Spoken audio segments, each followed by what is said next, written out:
mean, that's the format they are at the moment playing. We've picked them as far as 27 World Cup is concerned. I don't think we need to talk about it today. Obviously, with the captaincy change, that's generally the thought. With regards to Jaddu, I mean, look, at the moment to take two left-arm spinners to Australia was not possible. He's clearly in the scheme of things with how good he is. But there will be some competition for places. It's not that of course, he was there in the Champions Trophy squad because we took those extra spinners with the conditions there. At the moment, we could only carry one and get some balance in the team with Washi and Kuldeep there as well. And I don't think we're going to need more than that in Australia as spin. But he's clearly in the scheme of things, Jaddu, with how good he is, what he offers us as a batter and a bowler, but particularly in the field as well. So, yeah, it's just it's a short series. You can't accommodate everyone, and unfortunately at the moment he's missing out, but it's nothing more than that. It's practically impossible to have three different captains for three formats, just in terms of planning. Obviously, at some stage, you've got to start looking at where the next World Cup is. It's also a format which is played the least now. So you don't get that many games to actually give the next guy, or if there is going to be another guy, that much time to prepare himself or plan.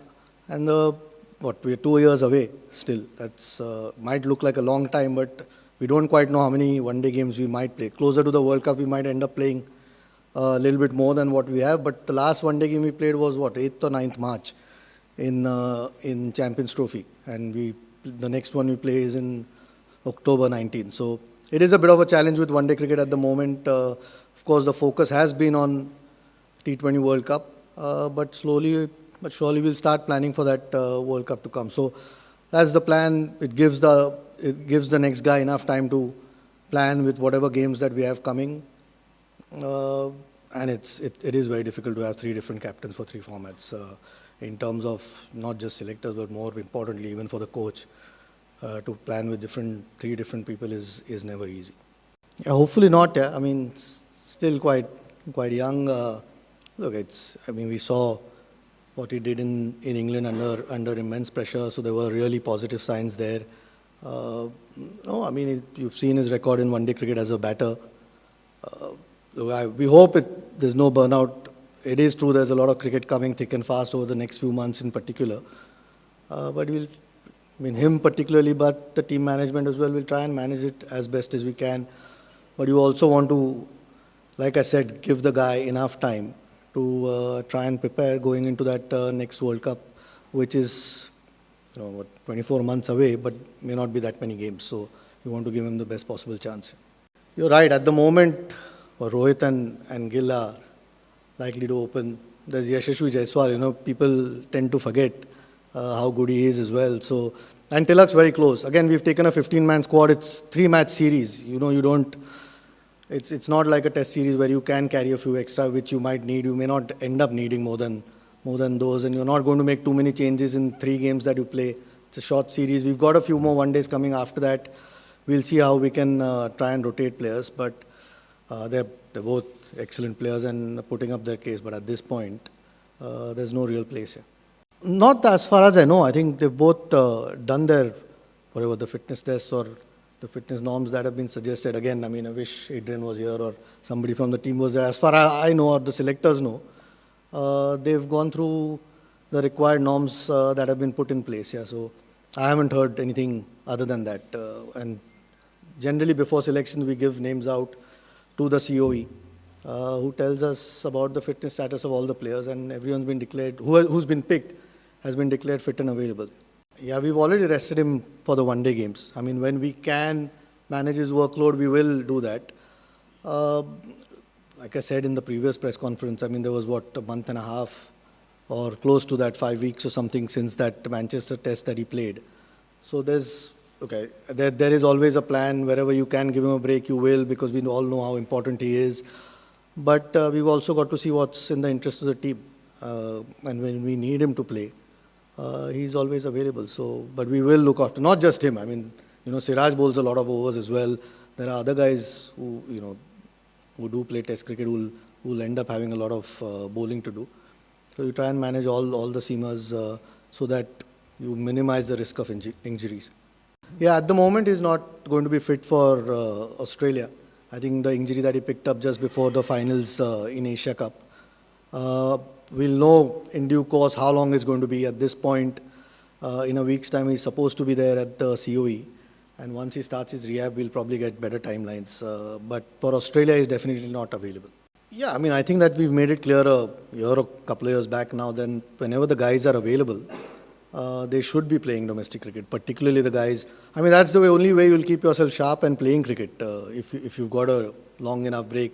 Whether that's possible with the international cricket you're playing or not, that only time will tell. But if guys are free, I mean, they should be playing domestic cricket. I mean, he's been vice captain in one-day cricket for a while now. It's not just the England series. I mean, that's always the plan. Whenever the next guy takes over, it ideally should be the vice captain. Doesn't always work out that way, but obviously what he's shown in England were really good positive signs, and we are very hopeful. Yeah, I mean, even if he had not won the Champions Trophy, it would have been a difficult decision because of how good he's been for India. But you've got to sometimes look at what's coming forward, where you stand as a team, and eventually look at what's in the best interest of the team, whether it's now or maybe 6 months later. Those are the calls that I suppose we are put in place to make here. And like I said, it's tough with one-day cricket at this point because if you're going to make that call, you want to try and make it reasonably early and give the other guy enough chance to try and get that confidence of leading another format. So that was the idea, but it's always tough when someone who's been very successful, you have to make that decision. It's more position. I mean, Sanju Samson bats at the top of the order. I think when he got 100, I think he batted number 3, if I'm not wrong. Jurel usually bats lower down the order. KL bats there as well. I mean, you've seen how good a player Dhruv is. So again, you're looking at spots. I don't think there's room at the top again. So we're looking at guys who can fit in those spots here. And obviously, Sanju at the moment in T20 cricket is batting there, and we're trying him there. But in one-day cricket, it's a little bit different. So that's basically the thought. It's more the position than anything else. I mean, Hardik's missing out through injury. Again, shown a lot of promise. We've seen more in Test cricket so far. It gives us an opportunity to see what he can do in white ball cricket. We don't have a whole lot of guys who can bat and bowl both because it's a difficult job to do both. And he's certainly showing promise, and we'll probably see a bit more of him when he does bowl in white ball cricket and bat. I mean, what they've been doing for years here, try and score runs. I don't think that changes. You're still playing for your country, whether you're I mean, there's still leaders in that dressing room, and you hope they are, but eventually it's the runs, and they've scored tons of it, both of them, and been extremely successful in this format. So we hope they keep doing it, and you don't have to think too far at this point. The team is picked for Australia, and need them to score runs like they have been through their career.